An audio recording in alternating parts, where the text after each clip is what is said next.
Gaaffiin kiyya kanuma kaleessaa sani. Ammallee adda baafannee meebii irra deebitee ilaalleessa. Akka walii gallu maal beektaa al tokko murtii. Ilaalle jaaffee laalini bakka jaaffee magaalaan gurguramte hin jenne dhagaan bu'uuraa uummataa kaa'ame kun Oromoof maa kaa'amuu dide gaaffiin kiyyaan gaaffii nama ijoollee xixiqqoo miti bara. Okay murtii ilaal. Adde jaaffee al tokko. Ani kantiibaa magaalaa Diradawaa waan naaf godhuus hin qabu waan na godhullee hin qabu. Haqa rabbiin na beeku tanii magaalaa tana keessa jiru arku jiru qofaan dubbachuu barbaada. Wallahi waan tasgabbaa'e kilim daawwa. Ati gaafa magaalaa Diradawaa kana dhuftee amma duras waa'ee kanaa maxxansaa turte. Diradawaa kanaa maxxansaa turte eegas booda immoo walta'iinsa magaalaa kana dhufte gaafa san fiidiyoo waliin hojjennee turte. Magaalaa Diradawaa maal jechaa turte? Nageenya waan jechaa ture moo? Dhagaye. Hojii isii guuturraa guututti akka irra lama. Adeeroogaa hilla akka nama lolutti haasoo jirta beete. Dhagaye lola jaarsu wanni dhaa dhufte bakka biraatii dhufte anis bakka biraatii itti dhufee onaaf ranqallooti jenneeti dubbachaati jirra malee akka mana adeera keetii yookaan nam tokkotti ilaalee kaa loluu jirtaa bara. Akkasuma kilim daawun. Lolaan si bakka jirta. Gaafa maalirra dhaabbatteeti maalirra dhaabbatteeti. Gaafa san akkasii magaalaa Diradawaa takkara lama miidheessitee gaggaroomsitee akkasii maxxansaa turte.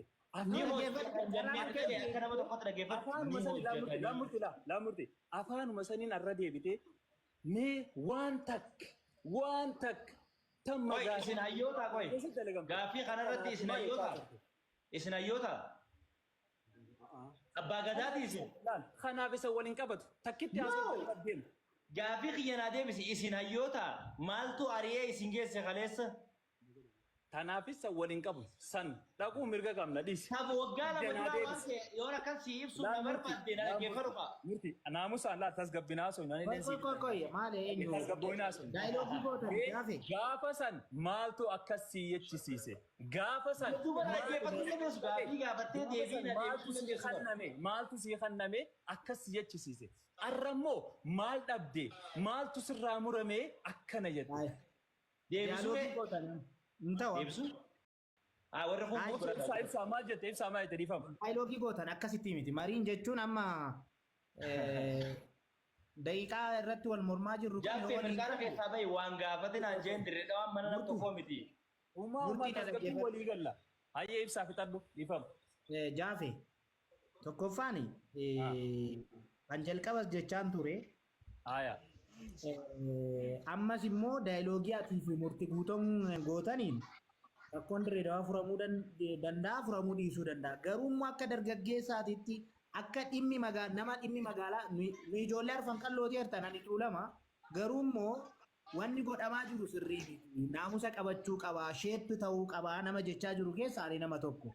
Garuu isin immoo personaalii gootanii murtii guutuu waa'ee Diradawaa waa'ee kadirri kun barreessaa ture murtii guutuudha sana nan beeka barbareechee qaceellotti garuu immoo gaafiin amma isin gaafachaa jirtan sirrii miti jechuun hin qabnu jechuudha.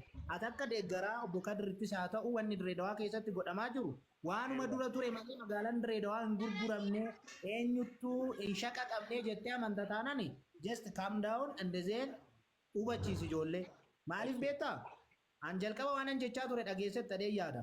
Anama murtii guutuudha gaafachuu danda'a. Ana caalaa immoo namni waa'ee magaalaa Diradawaatii fi waa'ee bulchiinsa obbo Kadir han beeku si ta'uu danda'a. Bulchiinsa obbo Kadir loltee akkuma ijoolleen sooshaal miidiyaa irraa maqaasaa balleessitee gadi naannessitee cilee dibdee maal gootee takka saba jijjiirtee maal gootu sana miti.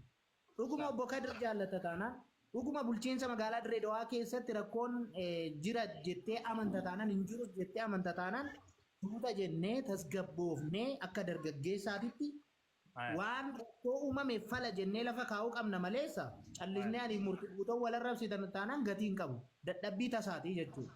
Kanaaf amma akkan argutti Jaafeen odeeffannoo adda addaa qabaachuu danda'a itti dhiyeenyanis beekuu danda'a. Kanammoo yoo xiqqaate nama 600 nu ilaalaa jira. Nama 600 kana loltee murtii guutuu arrabsitee anaan arrabsitee anis arrabsee akkasitti odoo hin taane faaktii lafa jiru riyaalitii lafa jiru obbo Kadir kana hojjechaa jiru.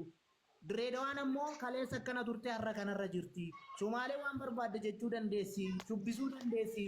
caffaruu dandeessi garuu lafti isheef kenname hin jiru jettee hubachiisuu danda'uu qabda. Sanaan alatti arrabsoodha wanni ta'u hin jiru. Ammas hundumti keenyayyuu warri gaaffii gaafatus warri immoo noo sirrii miti waan haaraan hin jiru jennu soo jiraanne tasgabboofne wal wajjin haasa'uuni bilchina baay'ee waanaaf jechuudha. Sanaan alatti wal arrabsuu maal wal jechuun nu afaan tokko dubbachaa jirra. Ijoolleen afaan tokko dubbattu ijoolleen dargaggeessi waliin galle eenyutu walii gala.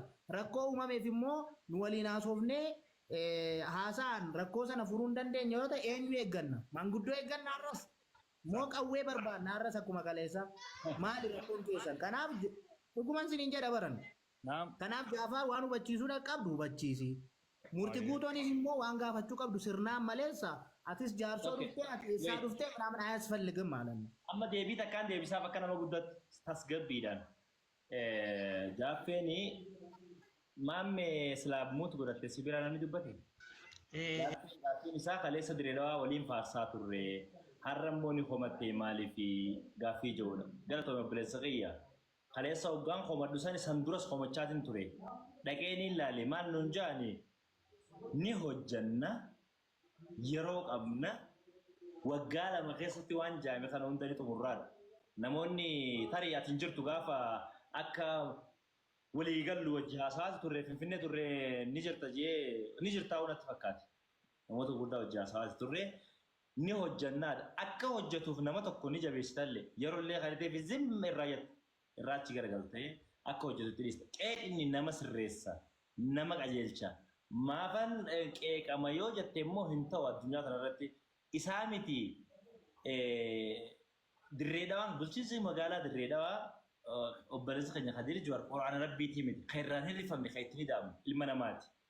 Namni tokko hoggaa hawaasa duratti achi bahee hojii hawaasaa hojjetaa jira waan ta'eef ni qeeqama.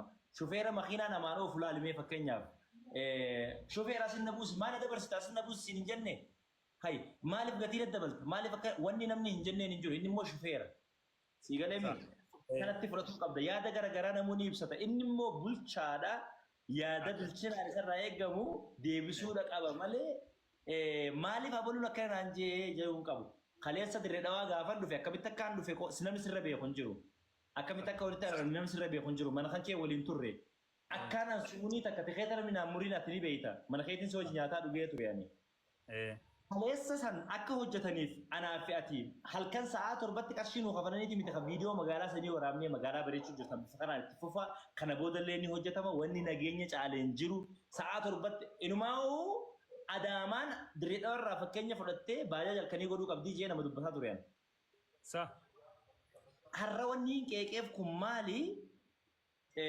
Hubaddu jaaffee gaafaan dura dhagasa wanni gaafanne please ani gammachuu namni irra ibsate hin jiru manni barumsaa bira ijaaramutti ammoo xiqqoo magaalarraa bee komiin qaba ture Kadiroo wal dubbisna keessaanis dubbisee isaan waan hin jeeni please bakka fardi jiru kanallee ta'u siidaa libirraa maaliif hin dhaabneenaan haraamaa jaan siidaa okay gaafa yaadannoo isaa godhamee caffaramullee wanni sunillee haraamaa barii jeetumaan bakka ittuman dhiise. Har'a hoggaa jiddugalli wanni na gaafachaa ture keessa jiddugalli aadaa Oromoo Dirreedhawaa keessa ni jira hin jiru. Biiroon aadaa fi turizimii Oromiyaa Dirreedhawaa keessa ni jira hin jiru. Waajirri godina Harargee bahaa mana kireeffatallee ta'u Dirreedhawaa keessaa ni qabaa hin qabu.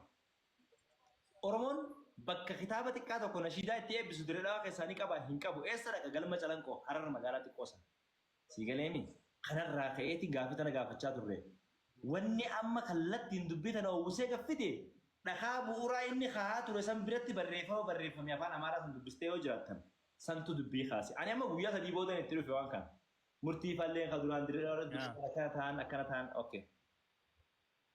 Ni gaafanne dirreedhaan gurguramtee miti dhagaan bu'uuraa kaa'ame kuni akka nama ija siyaasatti hoggaa taalte kan Oromoodhaa sun hin kaa'amne kuni maaliif kaa'amee waan juurra dhaabbannee dubbannu nuti dhaloota Oromooti.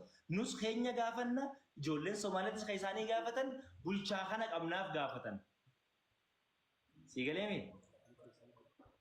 ni qeeqama ni homatama gaafiin ni gaafatama akka nu hojjetamuuf.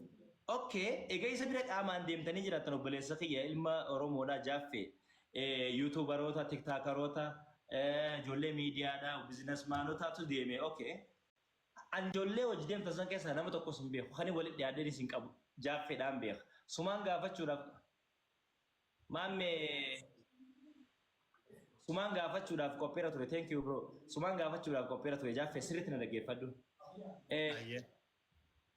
Egaa akkasitti deemtanii ulaa gaccafiin jee Kadiiroon egaa aangotti dhufe obboleessi keenya amma naaf si qofaatu haasaa tasgabbii wal hubachiisna bakka tokko godhanii sirreessina waliif galla Kadiiroon egaa